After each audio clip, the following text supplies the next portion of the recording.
Oke kawan-kawan, selamat datang di Fun Excel. Di video kali ini kita akan membahas tentang pivot table, di mana pivot table ini adalah salah satu menu Excel yang sangat powerful menurut saya, apalagi ketika kita dihadapkan dengan data-data yang jumlahnya tidak sedikit.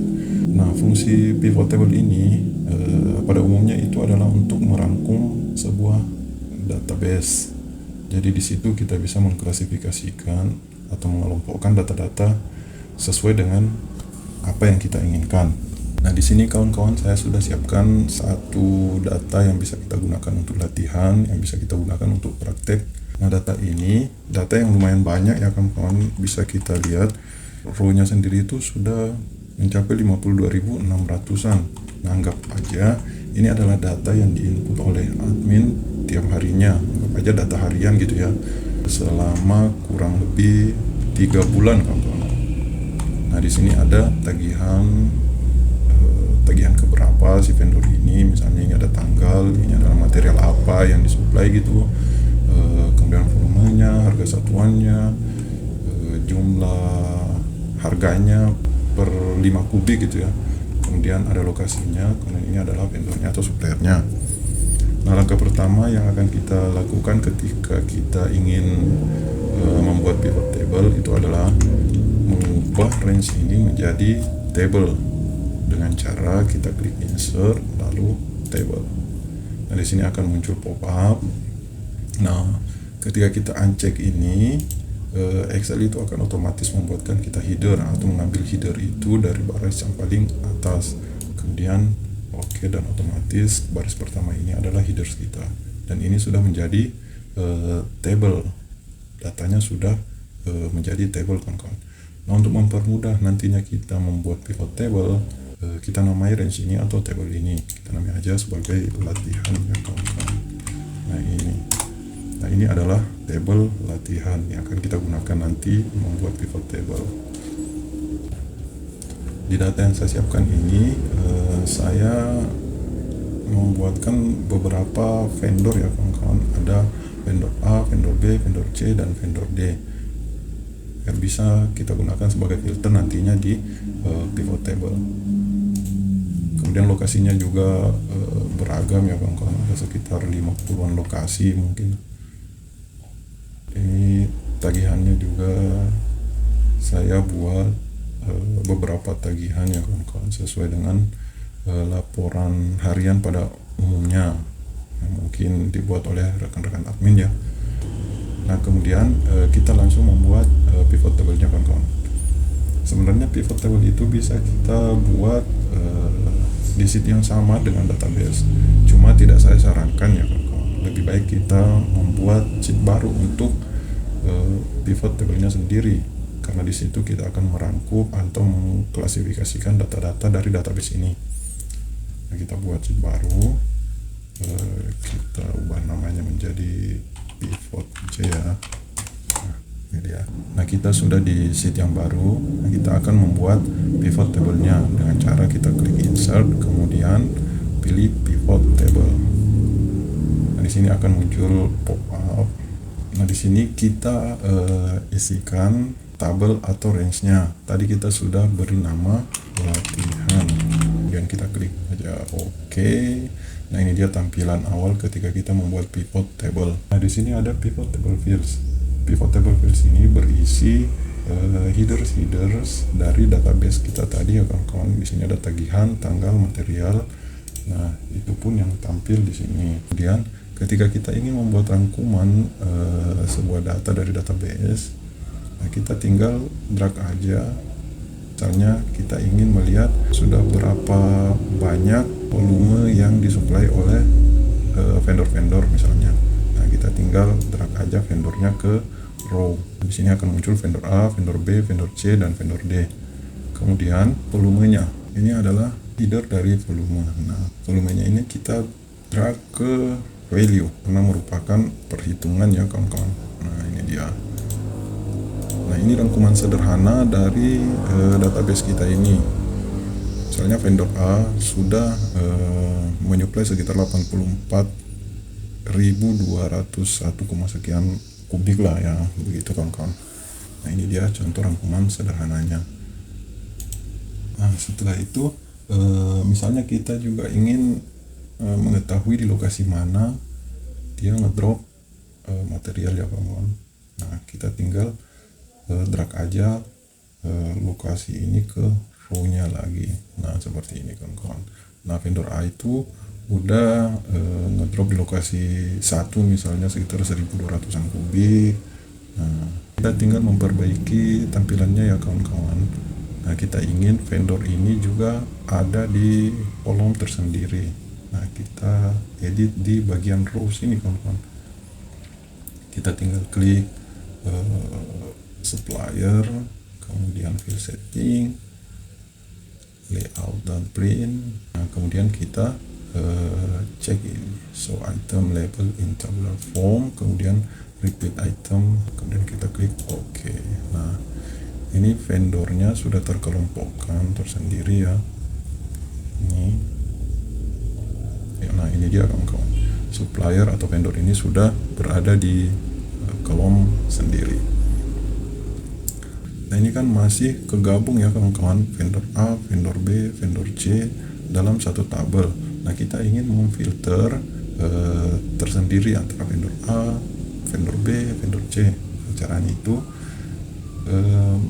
vendor ini kita pindahkan ke filter. Nah, seperti ini. Nah, ini dia kawan-kawan. Ini akan muncul range baru di mana ini adalah filter dari data-data ini. Misalnya kita coba pilih satu vendor, misalnya vendor A, kemudian kita oke. Nah, ini data-data dari vendor A tersendiri. Kemudian vendor B kita oke. Ini juga adalah data-data supply dari vendor B tersendiri. Nah, ini kan bentuknya belum printable ya kawan-kawan, belum bersahabat. Ketika di print masih kurang gitu ya, informasinya masih kurang. Nah, kemudian kita tambahkan lagi materialnya di row ya kawan-kawan. Nah, kemudian kita ingin lokasi ini berada di kolom tersendiri ya kawan-kawan. Nah, kita tinggal klik lokasi, kemudian field setting, lalu layout and print, kita repeat dan oke. Nah, ini kan udah ada ini. Nah, ini setiap baris muncul subtotal ya kawan-kawan. Ada subtotal. Kita hilangin aja dengan cara kita ke design, kemudian subtotal dan not show subtotal. Nah, inilah tampilan selanjutnya. Ini masih kurang kawan-kawan ketika kita ingin menyerahkan data-data hasil penerimaan kita kepada vendor. Misalnya ada vendor yang minta, nah, kita buatkan dokumennya gitu. Kita tinggal tambahkan detail barunya lagi kawan-kawan. Nah, tanggalnya juga jangan lupa kita masukkan, dia berada di kolom paling pertama biasanya. Nah, ini kan masih bersusun-susun seperti ini kawan-kawan. Ketika kita tambahkan tadi tanggalnya, nah, kita ingin sebaris, semuanya itu satu baris semua. Nah, caranya itu kita ke pivot table, kemudian kita ungroup. Nah, ini kan udah ada ini pada tanggal 2 lokasi 1 tanah timbunan oleh vendor B. Ini kan udah lumayan jelas ya informasinya kawan-kawan dalam satu tabel. Kemudian kita ingin tanggalnya ini berada di kolom pertama.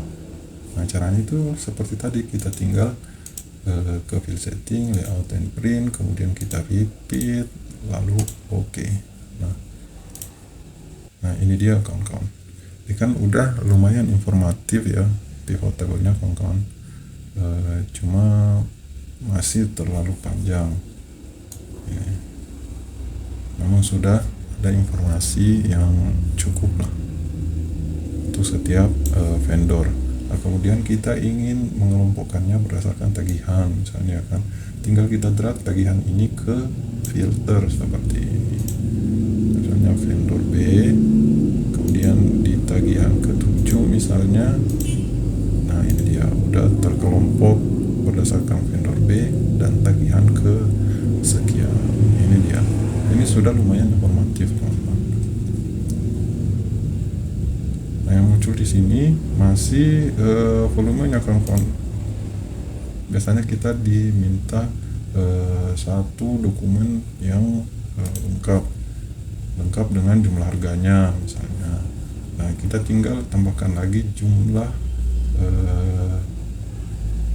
harga di value, teman-teman. Kenapa di value? Karena ini merupakan tabel perhitungan. Nah, kemudian harga satuan juga kita masukkan sebagai informasi tambahan. Nah, ini kan masih belum sebaris semua ya kawan-kawan. Kita pengen tanda timbunan ini ada di kolom tersendiri. Nah, caranya seperti tadi, kita ke material, ke setting, kemudian layout, kemudian repeat. Nah, ini dia kawan-kawan. Ini sudah cukup informatif tabelnya kawan-kawan. Cuma ketika kita print, ini kan masih muncul supplier, vendor B, tagihan, yang ketujuh gitu kan. Nah, kita ingin satu file ketika kita print itu udah lengkap semua. Nah, caranya itu kita cukup menambahkan row lagi di atas filter ini kawan-kawan. Nah, misalnya kita ingin memberikan judul dari tabel ini ya kawan-kawan. Kita berikan judul misalnya tabel penerimaan material ya kawan-kawan. Ini contoh misalnya kita bikin otomatis saja ya. Misal pas normal, tambahkan spasi, kemudian kita pakai bantuan dan vendor B, kita log, kemudian dan lagi kita ketikkan karakter tagihan, kemudian dan lagi,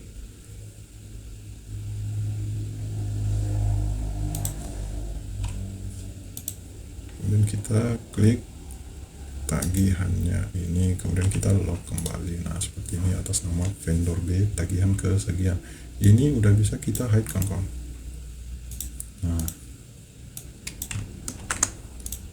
Nah, ini kita perbaiki dulu ya kawan-kawan headersnya. Taruh jadi tanggal, lokasi, material, harga, kemudian volumenya, kemudian jumlahnya. Nah, ini udah cukup informatif. Untuk memfilter vendor dan tagihannya ini kita menggunakan fitur slicer kawan-kawan. Nah, di sini kita cek tagihan yang ingin difilter, kemudian suppliernya, kemudian oke. Nah, ini muncul dua slicer ya kawan-kawan. Slicer ini fungsinya untuk memfilter data-datanya.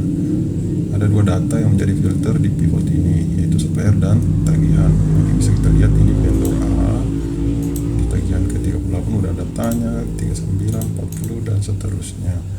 Nah, dari sheet ini yang berhasil kita rangkum menjadi seperti ini.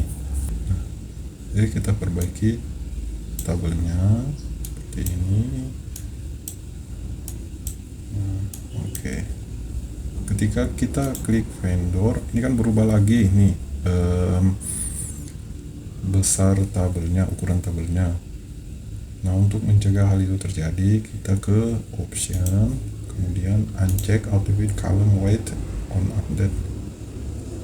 Nah, itu akan mengunci besar kecilnya tabelnya ya kawan-kawan. Nah, seperti ini. Nah, kita coba rubah. Nah, ukuran tabelnya itu udah tidak berubah. Nah, kemudian kita perbaiki tampilan kolomnya ya kawan-kawan, biar lebih bersahabat tampilannya gitu. Kita ke desain, kemudian kita pilih, ada banyak di sini. Kita pakai ini aja. Ini kan masih ada warna, kita cek aja row headersnya. Ini udah sedikit bersahabat ya kawan-kawan, dan juga tabelnya ini udah informatif lah menurut saya. Nah, begini dia tampilannya kawan-kawan. Nah, ketika ada salah satu vendor yang meminta data, nah kita tinggal print. Nah, seperti ini dia tampilannya.